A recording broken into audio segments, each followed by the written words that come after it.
Es verdad que suele ser importante no confundir fondo y forma y que normalmente el fondo prima sobre la forma, sin embargo, hay temas en los que las formas determinan el fondo. Un claro ejemplo de ello lo vemos en la construcción de los sistemas democráticos donde las formas son determinantes para moldear el fondo y a su vez lo reflejan.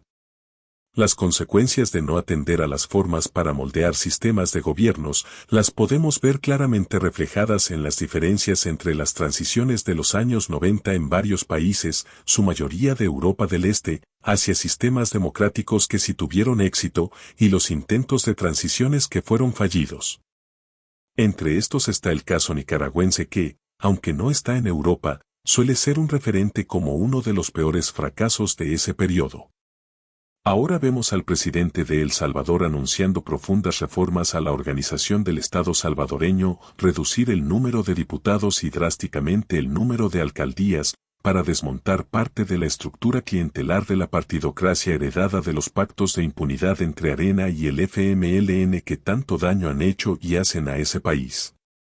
Algo que a simple vista puede parecer bueno, pero que por las formas resulta incorrecto, y no puede conducir a la construcción de un Estado verdaderamente democrático. Para entender el error, basta ver las diferencias fundamentales entre lo que hicieron los costarricenses encabezados por don Pepe Figueres Ferrer tras su revolución de 1948 en Costa Rica, y lo que ahora lo está haciendo el presidente Bukele en El Salvador.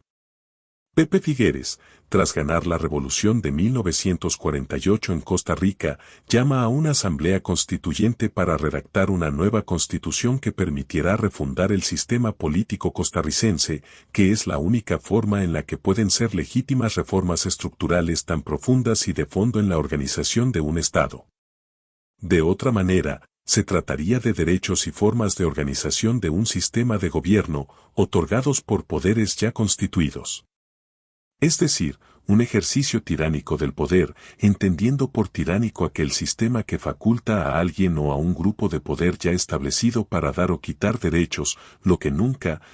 podría conducir a un proceso de democratización, y hasta es antagónico con una verdadera democracia, en la que la única fuente de legitimidad deviene de los ciudadanos, nunca de acuerdos inconsultos entre cúpulas, llámense leyes marco, protocolos de transición, reformas constitucionales, si no cuentan con la legitimidad de la consulta democrática.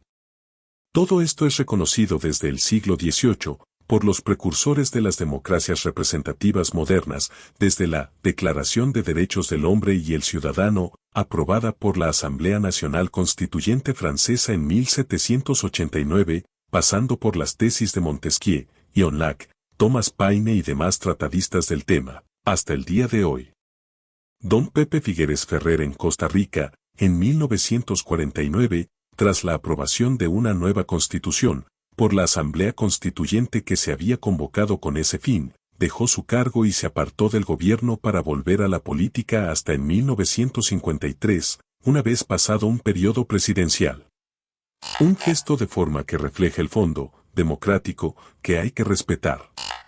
No es casualidad que en la Declaración de los Derechos del Hombre y del Ciudadano, de 1789, cuyos principios han servido de referente para la construcción de las democracias modernas, se establecieran los principios que sirven de base para la legitimidad democrática y se incluyera en su artículo 16 la siguiente aclaración sobre las constituciones.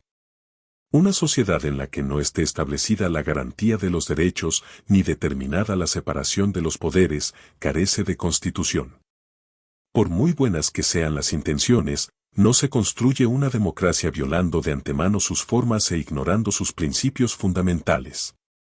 Como tampoco, como recién ha ocurrido en Nicaragua, se puede democratizar una sociedad, salir de una dictadura y el sistema que la propicia, apegándose a la constitución de esa dictadura. Además de la obvia contradicción de razonamiento y lógica que representa dicho apego a una constitución, que según el artículo 16 arriba ni siquiera puede decirse que sea realmente una constitución, quienes defienden la constitución, exhiben un profundo desconocimiento de los fundamentos de la democracia y de los sistemas de democracias representativas, o una intención de engaño y manipulación de los escuchas. La constitución del sistema de poder que propicia dictaduras en Nicaragua no puede ser más contraria y antagónica a los principios de la democracia, ni más ilegítima en origen, forma y fondo. Solo basta repasar sus antecedentes, su forma y lo incontestable de sus resultados.